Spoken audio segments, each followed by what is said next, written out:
Hi there, it is Carol.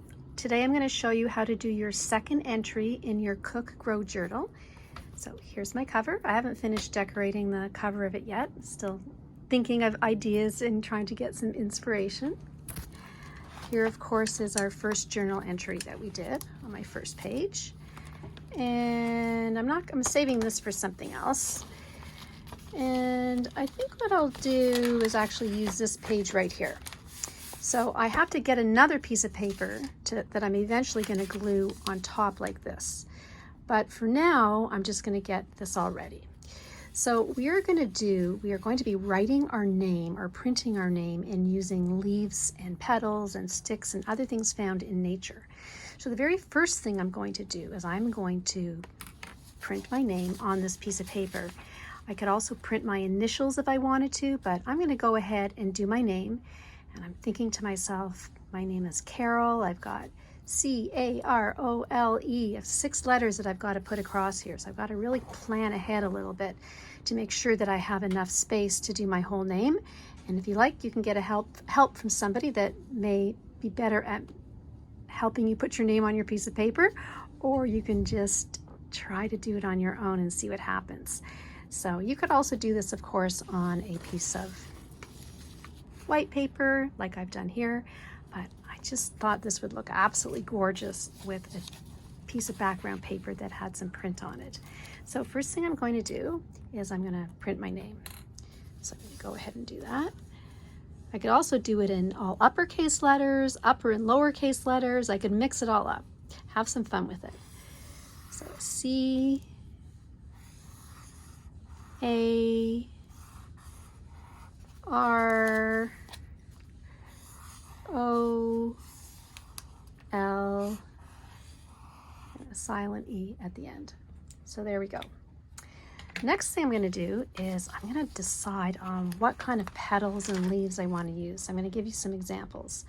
I could use just some yellow petals, and I'm going to pull some of these off so I have them ready to go ahead and use. I could use some petals from my most favorite flower in the world, which is called a Gerber daisy.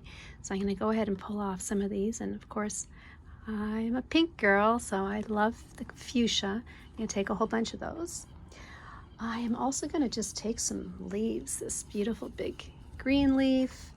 I found some other leaves outside. I might actually even use some of the stem for this.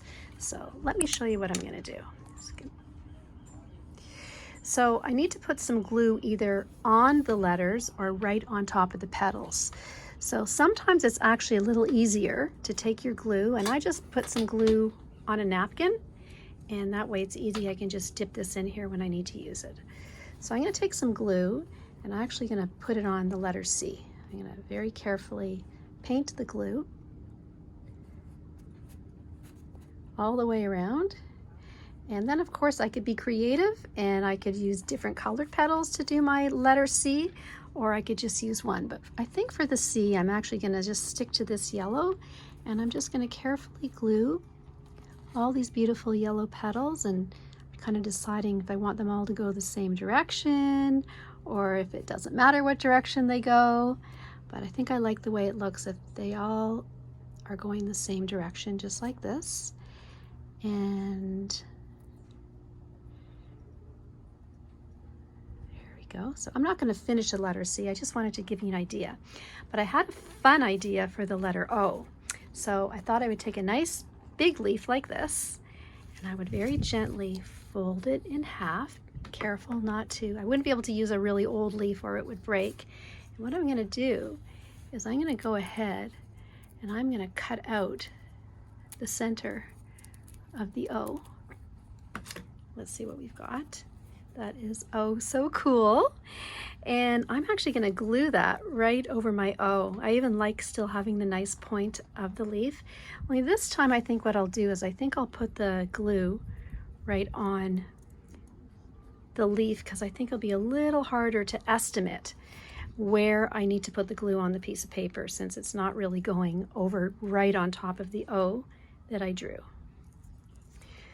So I'm going to go ahead and I'm going to stick this on, and now I've got So something cool, I'm not going to do any more of the letters because I want to take my time and really think about it, but it might be a really fun idea to also do a decoration all the way around the perimeter or the border. And you might want to take something like, you could also take some, this is the stem of some of those plants, or you could take a thinner stem like this and put it around the perimeter, or you certainly could take beautiful petals and put those all around the perimeter as well. So the idea is to have fun with it, use your imagination, be creative. This is just how I decided to do it. And if you need help with this, always ask for help. Sometimes this is a really fun project even to do with a parent or a sibling or a partner, and have two creative minds coming together. And when it is all done, I am going to be gluing this into my journal. And this, of course, is how you do the second journal prompt for writing your name with nature.